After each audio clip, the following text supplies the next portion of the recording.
નમસ્કાર વિદ્યાર્થી મિત્રો, કેમ છો? આનંદ મંગલ. હવે આજે આપણે છેલ્લો ટોપિક શીખવાના છીએ. જાણો છો ને, ઔષધો વિશેની દુનિયા આપણી ચાલુ છે. હવે એની અંદર જે તમે અત્યાર સુધીનો અભ્યાસ કર્યો એમાં રોગના ફેલાવા માટે જે પ્રતિજીવીઓ, બરાબર, એન્ટી માઇક્રોબિયલ્સ ઇંગ્લિશ વર્ડ તમારો, અને એના માટે પ્રતિજીવીઓનો જે તમે ઉપયોગ કર્યો, એન્ટીબેક્ટેરિયલ હોય, એન્ટીવાયરલ હોય, એન્ટી ફંગસ હોય, વગેરે વગેરે, બીજા જીવથી પણ જે રોગ ફેલાતો હોય એનું પણ તમે ઉકેલ માટેને બધી માહિતી મેળવી લીધી છે. અચ્છા, એ તો અંદર પ્રવેશીને જે ફેલાવો થાય એને અટકાવવાની વાત છે ને, પણ પ્રવેશતું જ અટકાવી દેવું હોય તો આપણું સ્વચ્છતા અભિયાન બરાબર છે. જેટલું તમે સ્વચ્છતા રાખો, બરાબર, તો એટલી તમારી પાસે સ્વાસ્થ્ય માટેની ચિંતા હળવી થતી જશે. એટલે આજે તમે જે અભ્યાસ કરવાનો છો એ બાહ્ય તમારી અંદર આંતરિક રચનામાં ડિસ્ટર્બ ન કરે એને અટકાવવાની વાત છે. એટલે સીધા તમારી પાસે પ્રશ્નમાં આવી જાઓ તો એકચ્યુઅલી બંને કોરિલેટેડ છે. સાથે પ્રશ્ન પૂછે તો તમારી પાસે મેં હેડિંગ આપેલું છે, સમજાવો જીવાણુનાશી ઔષધો. અહીં આગળ આપણે એનો વિભાગ વિચારીએ છીએ. અને બીજો જે ટુકડો પાડ્યો છે એ સમજાવો સંક્રમણહારકો, બરાબર, એટલે ડિસઇન્ફેક્ટન્ટ કહેવાય એને. અને પેલું જે છે જીવાણુનાશી છે એની અંદર, એટલે એન્ટીસેપ્ટિક શબ્દ વાપરીએ ઇંગ્લિશ આપણે, એન્ટીસેપ્ટિક ડ્રગ્સ કહેવાય. અને પેલું જે છે ડિસઇન્ફેક્ટન્ટ ડ્રગ્સ. બે સાથે પૂછે તો બંનેની ચર્ચા આવે, પણ હવે બે સ્વતંત્ર પૂછે તો આપણે બે ટુકડા પાડી દીધેલા છે કે ભાઈ એમાં તમારે કેવી રીતની વાર્તા કરવાની છે. શબ્દ કીધું ભાઈ વાર્તા. અને છેલ્લો ટોપિક જે મારા કરતા તમે વિશેષ જ્ઞાન ધરાવો જ છો એની આપણે થોડી ચર્ચા કરીશું, એટલે પૂર્ણાવતી. ચાલો આવો પાછા. તો મેં પહેલો શબ્દ મૂકેલો છે કે જીવાણુનાશી. જીવાણુનાશી ઔષધો એટલે એના માટે તમે એન્ટીસેપ્ટિક ડ્રગ્સ તરીકે ઉપયોગ કરો છો. તો એ શું છે? તો આપણી પાસે વ્યાખ્યા જ આવી ગઈ કે ભાઈ જે સંયોજનો તમારી પાસે એવા પર્ટિક્યુલર સંયોજનો છે કે જે સૂક્ષ્મ જીવોથી ફેલાતા રોગો છે, એટલે પહેલામાં પહેલું કે સૂક્ષ્મ જીવોનો એ નાશ કરી નાખે અને એની વૃદ્ધિ થતી અટકાવે. આ બે પરિબળ જેની પાસે છે એને આપણે જીવાણુનાશી ઔષધ તરીકે શબ્દ વાપરવાના છીએ. એટલે જે સંયોજનો, શબ્દ શું છે? જે સંયોજનો સૂક્ષ્મ જીવો ની થતી વૃદ્ધિને અટકાવે અને સૂક્ષ્મ જીવોનો નાશ કરે તો એને આપણે જીવાણુનાશી ઔષધો તરીકે ઓળખીએ છીએ, બરાબર. પણ હવે ઔષધ તરીકે જ્યારે તમે ઉપયોગ કરતા હો તો એમાં પહેલી ચોખવટ છે કે આ જેટલા ઘટકોની તમે જે ચર્ચા કરવાના છો, તો તમે લાસ્ટ ટાઈમ પ્રતિજીવીઓ શીખેલા છો ને. પ્રતિજીવીઓને તમે મુખ વાટે ટૂંકમાં બોડીમાં એન્ટર કરી શકો છો, મુખ વાટે તમે એનો ઉપયોગ કરી શકો છો, પ્રતિજીવીઓ. ત્યારે આ જીવાણુનાશી જે ઔષધો છે, જીવાણુનાશી ઔષધો, એનો તમે કદાપી મુખ વાટે ઉપયોગ કરી શકતા નથી. આ પહેલો જ ડિફરન્સ, બરાબર. એટલે આ પ્રતિજીવીઓ જે છે એ તમે વાપરી શકો છો, પણ આ એન્ટીસેપ્ટિક જે છે એ બોડીમાં બહારના ભાગે જ કામ લાગે. એ આંતરિક અંદર તમે એને એન્ટર કરી શકતા નથી, મુખ વાટે લઈ શકાય નહીં. આ પહેલી જ એની ડેન્જર લાઈન તમને આપી દીધી છે. ઓકે, હવે જીવાણુનાશી અને સંક્રમણહારકો લગભગ નજીકનું થયું કહેવાય. એમાં આપણે ડિટેલમાં જતા જઈએ છીએ. જે મેં હેડિંગ આપેલું છે એમાં તમે ચેક કરો. તો સૌથી પહેલું તમે શીખવાના છો ડેટોલ. ડેટોલ બધા નામ જાણીતા છે. ડેટોલ શબ્દ છે, પછી બાયથાયનોલ શબ્દ છે, આયોડીન છે, આયોડો ફોર્મ આવી ગયેલું છે આપણી પાસે, અને બોરિક એસિડ. આ તમારી પાસે જે શબ્દની માહિતી આપેલી છે એના પર ડિટેલમાં જઈએ. સાથે સાથે એમસીક્યુ પણ તમારી પાસે બનતું જશે. હવે ડેટોલ એ શું છે? તો કે ડેટોલ જે છે એ બે ઘટકોનું મિશ્રણ છે. હું અહીંયા એનું સ્ટ્રક્ચર પણ તમને બતાવું છું. દાખલા તરીકે આ બંધારણ તમે જુઓ કે ભાઈ આ બેન્ઝીનની રિંગ છે, બેન્ઝીનની તમારી પાસે રિંગ છે. અચ્છા, આ ફિનોલ છે. ઓર્થોપેરા નિર્દેશક એટલે ક્લોરીન મૂકી દો, અને ઓર્થોપેરાના જ ઘટકો છે એટલે અહીંયા બે CH3 મેં મૂકી દીધેલા છે. આ એક સૂત્ર મેં મૂકેલું છે, તમે એને ભૂલી જાઓ બધાને તો એક CH3 બીજો CH3 લાગે એટલે ઝાયલીન શબ્દ થયો, બરાબર. ક્લોરીન પણ છે અને OH પણ છે એટલે ઓલ પ્રત્યે પણ લાગી જાય. તો આ સંયોજનનું નામ છે તમારી પાસે ક્લોરોઝાઇલેનોલ. ઓકે, આ જે પહેલું સંયોજન મૂકેલું છે ક્લોરોઝાઇલેનોલ, એ સૂત્ર તમને યાદ રહી ગયું છે. અને સાથે સાથે અહીંયા બીજું જે નામ આપ્યું છે ટર્પિનિયોલ શબ્દ છે, ટર્પિનિયોલ. હવે ટર્પિનિયોલનું સૂત્ર શું બને? તો એના માટે આપણે થોડુંક દૂર મૂકીએ રિંગને. આ બેન્ઝીનની તમારી પાસે રિંગ છે, ઓકે, પણ એમાં અહીંયા માત્ર સિંગલ બોન્ડ છે. આ તમારી પાસે આ જે તમને મૂકેલું છે OH છે અહીંયા સોરી, અહીંયા તમારી પાસે CH3 છે, અને ત્યાર પછી હું છૂટું બનાવું છું કે કાર્બન સાથે અહીંયા OH મૂકું છું. આ CH3 છે અને અહીંયા પણ CH3 છે એટલે અત્યારે હું CH3 આમ જ લખું છું. તો તમને અંદાજ આવી ગયો કહેવાય કે ભાઈ ટર્પિનિયોલ જે છે, ટર્પિનિયોલ એ તમારી પાસે આલ્કોહોલીય સંયોજન તૈયાર થયેલું કહેવાય. આલ્કોહોલનું વિસ્થાપિત સંયોજન કહેવાય ને. એટલે તમે જો કાર્બન સાથે હોય તો બે સંયોજકતામાં આલ્કાઇલ છે અને અહીંયા તમારી પાસે નવો કચરો લાગે છે એવું આપણે માનવાનું. ત્યારે અહીંયા ક્લોરઝાઇલેનોલ જે છે, ક્લોરઝાઇલેનોલ, તેમાં તમે ક્લોરો શબ્દ પહેલા મૂકો છો તો એનો અર્થ એમ કે ક્લોરીન ની હાજરી તો છે જ તે, પણ એક ફિનોલનું ત્રિવિસ્થાપિત 3 વખત વિસ્થાપન થયેલું કહેવાય. ફિનોલનું ત્રિવિસ્થાપિત વ્યુત્પન્ન તૈયાર થયેલું કહેવાશે એની અંદર. એટલે ક્લોરઝાઇલેનોલ શબ્દ કીધો છે. ટૂંકમાં ડેટોલ જે છે, ડેટોલ પહેલો શબ્દ એ ક્લોરોઝાઇલેનોલ અને ટર્પિનિયોલ આ બંનેનું જે છે શું છે? મિશ્રણ છે. આ બંનેનું તમારી પાસે મિશ્રણ છે. ડેટોલની આપણે માહિતી આપી. પછી શબ્દ મૂક્યો છે કે બાયથાયનોલ. હવે એનો ઉપયોગ શું છે? તો કે સાબુ જે છે આપણે ડેઈલી રૂટીનમાં યુઝ કરીએ છીએ, તો કે સાબુમાં જીવાણુનાશી ગુણધર્મ દાખલ કરવા માટે. બરાબર છે, આપણે ચર્ચા કરી હતી, યાદ કરી લો છેલ્લા ટોપિકની અંદર કે ભાઈ સાબુના જે પ્રકાર હતા ઘણા બધા 7, 8, 9 પ્રકાર તમે લખેલા હતા. એમાં ઔષધીય સાબુ હતો, ઔષધીય મેડિકેટેડ સોપ બોલીએ આપણે. તો એનું કારણ શું છે? તો કે બાયથાયનોલ જે છે એનો ખાસ તમારી પાસે સાબુમાં જીવાણુનાશી ગુણધર્મ દાખલ કરવા માટે તમે બાયથાયનોલ વાપરવાના છો. એટલે હું સાથે અહીંયા ડિવાઇડર પર મૂકતો જો એટલે તમને અંદાજ આવે છે. બાયથાયનોલનું સૂત્ર તમે જુઓ તો એનું સૂત્ર શું કહે છે કે ભાઈ આ બેન્ઝીનની એક રિંગ, અહીંયા સલ્ફર છે, અને ફરી પાછું આ બેન્ઝીનની બીજી રિંગ છે. એટલે બે રિંગ વચ્ચે તમે સલ્ફર આપેલું છે, ઓકે. અહીંયા OH છે, અહીંયા પણ OH છે,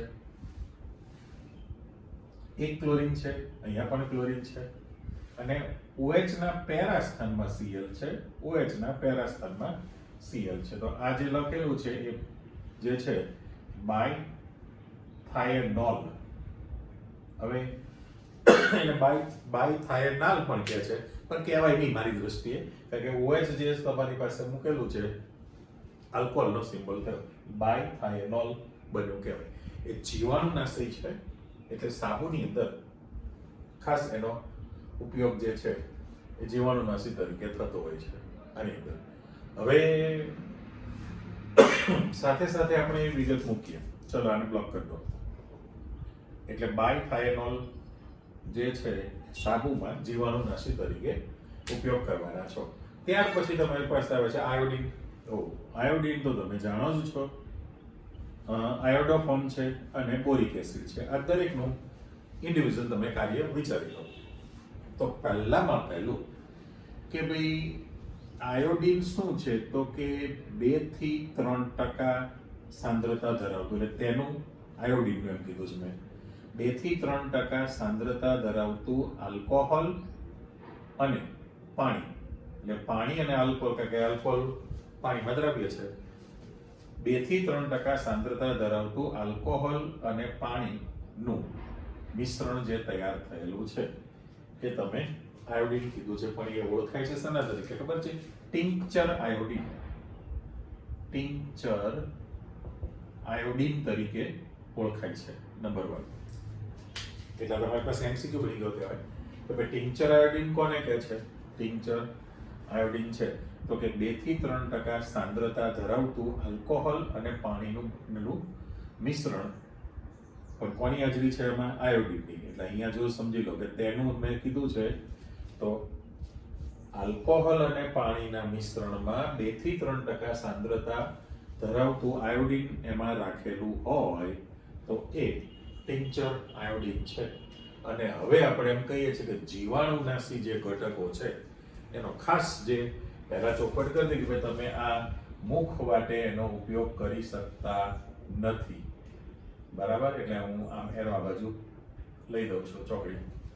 તો ખાસ એની જરૂરિયાત જે છે એ ચેપનાશક તરીકે છે. એટલે હવે હું શબ્દ મૂકું છું કે ભાઈ બોડી પર તમે કોઈ પણ જગ્યાએ કપાય, કાપ કહેવાય, એટલે ઘા વાગેલો હોય અથવા તો કપાયેલો ભાગ હોય. જો શબ્દ જોજો, ઘા શબ્દ કીધો મેં, કપાયેલો ભાગ છે એની અંદર, અથવા તો તમારી પાસે એ રોગગ્રસ્ત શબ્દ લખું, ચલો, રોગગ્રસ્ત ત્વચા, એટલે બાહ્ય ઉપયોગ કરો ને. ટૂંકમાં બોડીમાં બહારના ભાગે ઇન્જરી થાય તો તમે ઉપયોગ કરી શકો.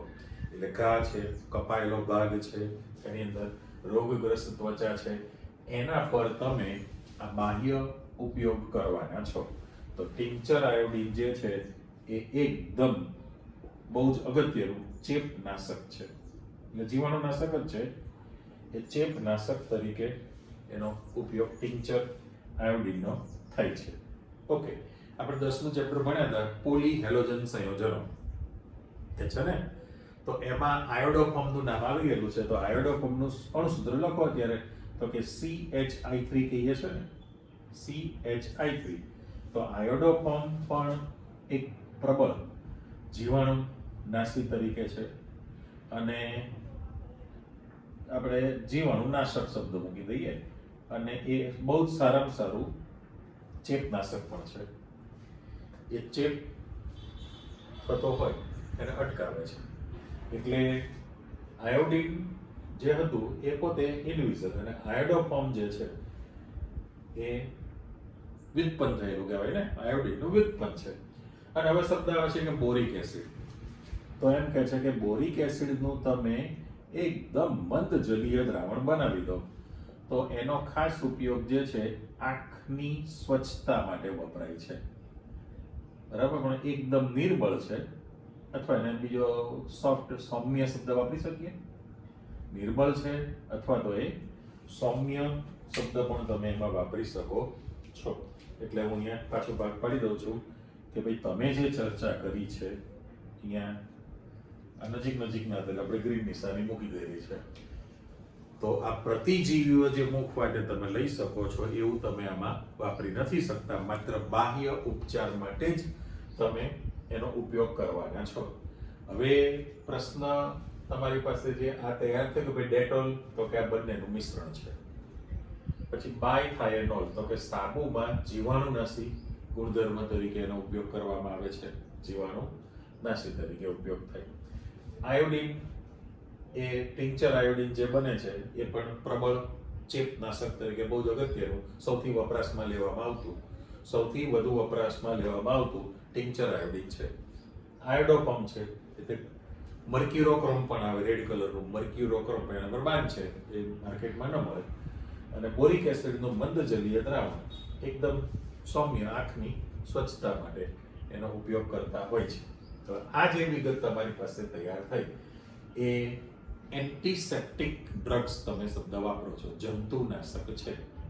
ઓકે, અને હવે તમે ત્યાં જતા રહો તો શબ્દ મૂકેલો છે સંક્રમણ હારકો. પ્રશ્ન તરીકે મૂકવું છે, સમજાવો સંક્રમણ હારકો. એમાં પણ તમે ફિનોલ, Cl2 અને SO2 આટલા શબ્દોની ત્યાં ચર્ચા કરવાના છો. હવે મૂળ તો શું છે, સંક્રમણ હારકો જે છે એ પહેલી જ શરત છે કે નિર્જીવ વસ્તુ પર તમે એનો ઉપયોગ કરી શકો છો. જો પહેલી જ ચોખવટ કે ભાઈ નિર્જીવ ડિસઇન્ફેક્ટન્ટ કહેવાય ને, નિર્જીવ વસ્તુ પર તમે એનો ઉપયોગ કરવાના છે. એટલે નિર્જીવ વસ્તુ પર એ વાપરી શકાય, સફાઈ કરતા એવો શબ્દ આપણે મૂકી દઈએ છીએ. ક્યાં આગળ? તો કે ફ્લોર ઉપર, ફ્લોરની સફાઈ, ભોંયતળિયું છે, વોલ, દિવાલ છે, બરાબર છે. કોઈ પણ સેનિટરી બાથરૂમની અંદર જે છે સેનિટરી વસ્તુ છે સ્વચ્છતા કરવા માટે, બધી રોજ તમે ટીવીમાં જાહેરાત જો, ઝારપીક ને ફલાણું આ તેને જાહેરાત આવે, લાઇઝોલ, એ બધા જે છે એ સંક્રમણ હારકો કહેવાય. જીવાણુનાશી તો છે જ, ત્યાં બી કાકા બાપાને જ કહેવાય, જીવાણુનાશી પણ છે અને સંક્રમણ હારક જ છે. પણ શરત એટલી કે આ જે છે નિર્જીવ વસ્તુ પર તમે લગાડી શકો છો. એની અંદર કોઈ પણ જગ્યાએ વાગે તો ફિનોલ લગાડો છો ના, પણ ઘરે ફ્લોરની અંદર, હોસ્પિટલમાં જાઓ, ઘરે પણ પાણીના જે પોતા મારતા હોય તો પાણીની ડોલમાં ફિનોલ નથી હોતો, ફિનાઇલ હોય છે. ફિનોલની પ્રોડક્ટ છે ફિનાઇલ, એટલે ફિનાઇલના તમે પોતા મારો છો તો અત્યારે ફિનોલ શબ્દ છે, Cl2 છે ને SO2 છે. આ ત્રણેયમાં તમને એવી માહિતી આપી કે ભાઈ ફિનોલ અમુક ચોક્કસ પદાર્થ, અમુક સંયોજન જે છે, અમુક ચોક્કસ સંયોજન એની જુદી જુદી સાંદ્રતા પ્રમાણે જો તમે એની સાંદ્રતા બદલી નાખો, તો એનો ગુણધર્મ પણ બદલાઈ જશે. એનો ગુણધર્મ પણ તમારી પાસે બદલાઈ જાય. દાખલા તરીકે તમને ફિનોલની જ વાત કરે છે કે 0.2% W પર W, એટલે વજનથી સાંદ્રતા તમે લીધી છે. 0.2% W પર W જો સાંદ્રતા ધરાવતું ફિનોલ હોય, બરાબર, તો એ જીવાણુનાશી તરીકે, તો એ શેના તરીકે વર્તે છે? જીવાણુનાશી તરીકે કામ આપે, એન્ટીસેપ્ટિક તરીકે કામ આપે. પણ જો તમે 1% સાંદ્રતા વાળું W પર W સાંદ્રતા ધરાવતું જો તમે ફિનોલ લઈ લો તો એ પાછું કેવું બની ગયું? સંક્રમણ હારક તરીકે કામ આપે, ડિસઇન્ફેક્ટન્ટ તરીકે. તો વિચારી લો, બંને પ્રકારનો ગુણધર્મ ધરાવે છે આની અંદર. હવે તમે જુઓ, મારે ખાસ કહેવાનું છે કે જો સાંદ્રતા બદલાય, હજુ ફરી બોલું છું કે અમુક ચોક્કસ સંયોજન જુદી જુદી સાંદ્રતા ધરાવે, 0.2% W પર W હોય તો એ જીવાણુનાશી છે, ફિનોલનું દ્રાવણ, અને 1% W પર W સાંદ્રતા હોય તો સંક્રમણહારક છે. સાંદ્રતા બદલાની છે. તો અહીંયા આગળ ફરી પાછા આવો કે ડેટોલ જે છે ને, ડેટોલ, એમાં ક્લોરઝાઇલેનોલ જે છે, ક્લોરઝાઇલેનોલ એ જીવાણુનાશી છે. જીવાણુનાશી. હવે તમને અંદાજ આવી ગયો. એ કેવું ગણાશે? એન્ટીસેપ્ટિક તરીકે વર્તે. અને ટર્પિનિયોલ જે છે ને એ સંક્રમણ હારક તરીકે છે. સંક્રમણ હારક એટલે ડિસઇન્ફેક્ટન્ટ તરીકે વર્તે. એ બંનેનો ગુણધર્મ એની અંદર હાજર છે ડેટોલની અંદર. એ જાણકારી માટે મેં તમને આપ્યું. ઓકે, ફરી પાછા આવો તો એ સાંદ્રતા બદલાશે. સાંદ્રતા જો બદલાય તો એનો ગુણધર્મ પણ બદલાશે. અચ્છા, વાત આવી Cl2. તો ક્લોરીનનું પ્રમાણ જે છે એ 0.2 થી 0.4 ppm પાર્ટ્સ પર મિલિયન તૈયાર થઈ ગયું ને. 0.2 થી 0.4 ppm સાંદ્રતા ધરાવતું જે ક્લોરીનનું તમે દ્રાવણ રાખો તો એ પણ તમારી પાસે સંક્રમણ હારક તરીકે સારામાં સારું કામ આપે છે. સારામાં સારું એ તમને કામ આપી શકે છે. અને વાત આવી SO2. તો કે SO2 નું અતિ અલ્પ પ્રમાણ, સલ્ફર ડાયોક્સાઇડ જે છે એનું અતિ અલ્પ પ્રમાણ ધરાવતું જો તમે દ્રાવણ રાખેલું હોય તો એ પણ સંક્રમણ હારક તરીકે કામ આપે છે.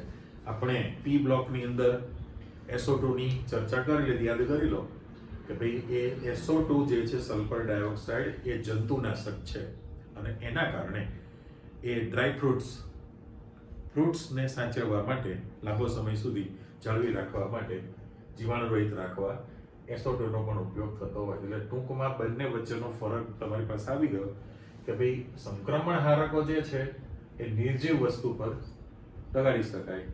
કીધું એ પ્રમાણે કે ભાઈ કોઈ પણ સેનેટરી સાફ સફાઈ માટે ભોંયતળિયું છે, દિવાલ છે, સ્વિમિંગ પુલ છે, સ્નાનાગાર જે આપણે બોલીએ છીએ, એ બધાની સફાઈ માટે તમે એનો ઉપયોગ કરી શકતા હો છો. અને પ્રમાણ પણ તમારી પાસે પર્સન્ટેજ પ્રમાણે લખેલું છે. આ તમારા MCQ ની અંદર ક્વેશ્ચન બનતા હોય છે આની અંદર. ઓકે, હવે વાત આવે છે, મેં હેડિંગ આપેલું છે anti fertility drugs. Anti fertility drugs એટલે અહીંયા આગળ મેં આખી જે ચર્ચા છે તમારી પાસે એમાં જેટલું બોલીએ એટલું ઓછું છે, બરાબર? એટલે આપણે માત્ર એટલું જ કહેવાનું છે કે વસ્તી નિયંત્રણ ઉપરની જે ચર્ચા કરવાની છે એ તમે જેટલું બોલો એટલું ઓછું છે. અને છેલ્લે તમારી પાસે આ જે નામ આવેલા છે એની ચર્ચા કરવી છે. ચાલો કરીએ શરૂ બોલવાનું. આખા વર્લ્ડનો, દરેક દેશનો મોટામાં મોટો વિકટ પ્રશ્ન છે પોપ્યુલેશન, વસ્તી વધારો સતત થતો રહે છે, રાઈટ? આમ તમે જોવા જાઓ, જાણો છો કે ભાઈ શું ચાઇના ફર્સ્ટ નંબર છે, ઇન્ડિયા સેકન્ડ નંબર છે, પણ આપણને બીજો નંબર ગમતો જ નથી. ટૂંક સમયમાં આપણે એને પાછળ રાખીને પહેલા નંબરમાં આવી જ જવાના છીએ. એટલે આજની તારીખે હાઈએસ્ટ પોપ્યુલેશન ચાઇનાની ગણીએ છીએ, સેકન્ડ આપણી ઇન્ડિયા છે અને થર્ડ પોપ્યુલેશન છે અમેરિકાની છે.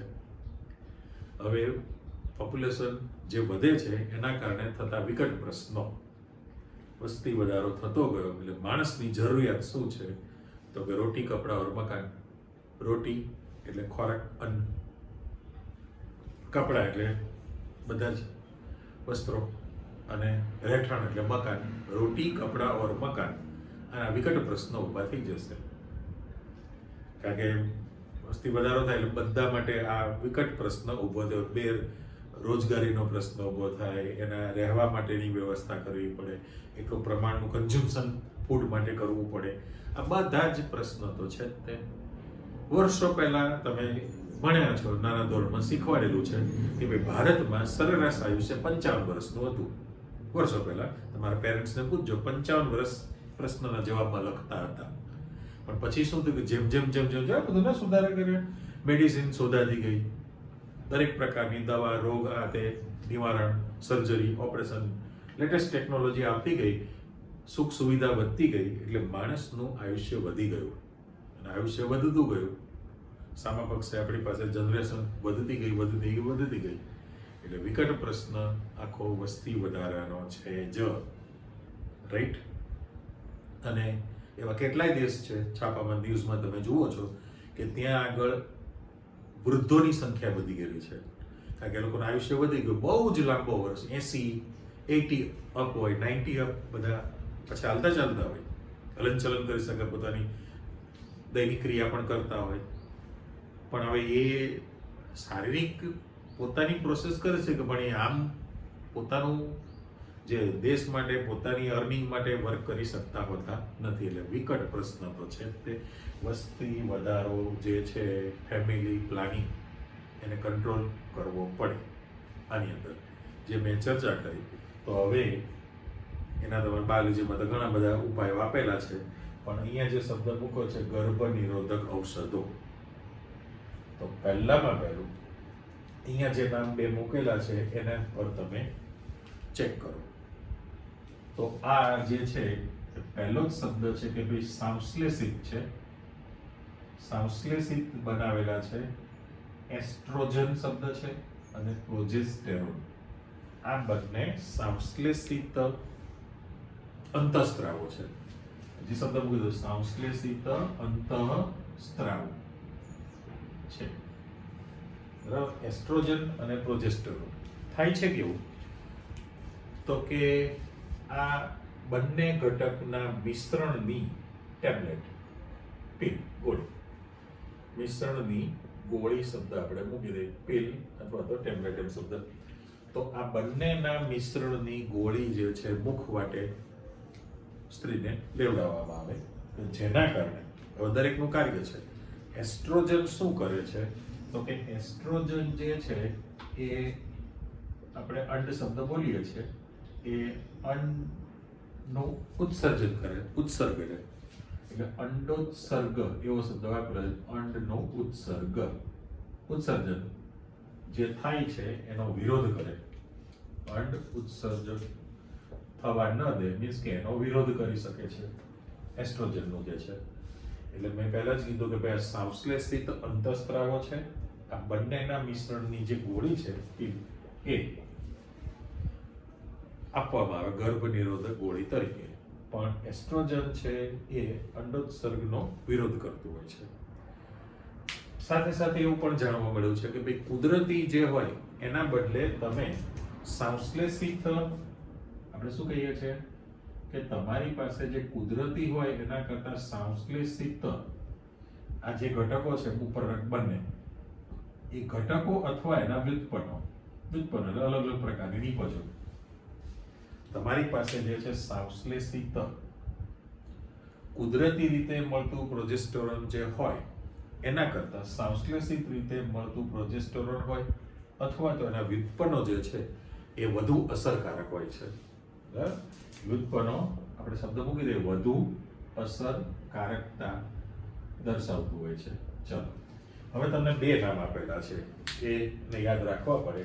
પહેલું નોર એથિન્ડ્રોન, નામ જરા વિચિત્ર દેખાય ને, મેં લખી આપ્યા છે નોર એથિન્ડ્રોન, એક આ, અને એ સારામાં સારી ગર્ભ નિરોધક ગોળી તરીકે વપરાશ થતો હોય છે. એ સંશ્લેષિત જ છે તમારી પાસે. અને બીજું નામ ઇથાઇનાઇલ એસ્ટ્રાડાયોલ, ઇથાઇનાઇલ એસ્ટ્રાડાયોલ, એને એસ્ટ્રેનોલ પણ કહેવામાં આવે છે. આ જે છે એ જે છે નોવેસ્ટ્રોલ પણ કહેવાય. નોવેસ્ટ્રોલ શબ્દ આના માટે પણ વાપરવામાં આવે છે. તો આ બંને જે ઘટક છે એ એન્ટી ફર્ટિલિટી ડ્રગ્સ તરીકે એનો વપરાશ થતો હોય. એન્ટી ફર્ટિલિટી ડ્રગ્સ તરીકે એને વાપરવામાં આવતું હોય છે. મેં કહ્યું એ પ્રમાણે આગળ જે તમે ચર્ચા કરી એમાં જેટલું લખો એટલું ઓછું છે. ચલો, એના સોલ્યુશન માટે તમારી પાસે શું આવે છે તો કે એને અટકાવવા માટેની જે ઘટના છે એની તમે ચર્ચા કરી. ઓકે, એટલે આજે તમારી પાસે જે પાછળનો યુનિટ હતો આખો ઔષધો બાબતે એ પૂર્ણાવધિ થઈ ગઈ. તમે રિકેપમાં માત્ર એટલું કહીએ છીએ, આમ એકચ્યુઅલી પાઠ્યપુસ્તકમાં પહેલું મૂકેલું છે પણ આપણે તમને ઉલટા ક્રમમાં સમજાવેલું હતું. મૂળ 3 યુનિટ છે કે ભાઈ ઔષધો, તો ઔષધોની બધી જ દુનિયા, એની ક્રિયાવિધિ છે, એના ફેલાવાના અલગ અલગ પ્રકાર, અને ખાદ્ય પદાર્થમાં વપરાતા રસાયણો જેની પણ તમે ચર્ચા કરી લીધી, અને ત્યાર પછી સફાઈ કરતા સાબુન, ડિટર્જન્ટ, એની પણ ચર્ચા કરી લીધી. આ 3 બાબતો તમને આપી, છતાં તમને ઉપર નામમાં તો રોજિંદા જીવનમાં રસાયણ વિજ્ઞાન છે એ તમે જ્યારે સ્ટાર્ટ કર્યું ત્યારે પણ કહેલું હતું. આપણી લિમિટેશન છે, તમને આ 3 ટોપિકમાં જ સમજૂતી આપીને પ્રકરણની પૂર્ણાવધિ આપી દીધી. બાકી તો તમે સવારે ઉઠો કે રાત્રે સૂવો ત્યાં સુધી જ્યાં જુઓ ત્યાં તમારી પાસે ડગલે ને પગલે હરપળ રસાયણ વિજ્ઞાન સંકળાયેલું જ છે, એના સિવાય ચાલતું જ નથી. બરાબર છે? કાંઈ વાંધો નહીં, આટલું તૈયાર કરી રાખો. એકદમ સરળ છે. ફરી પાછા મળીશું.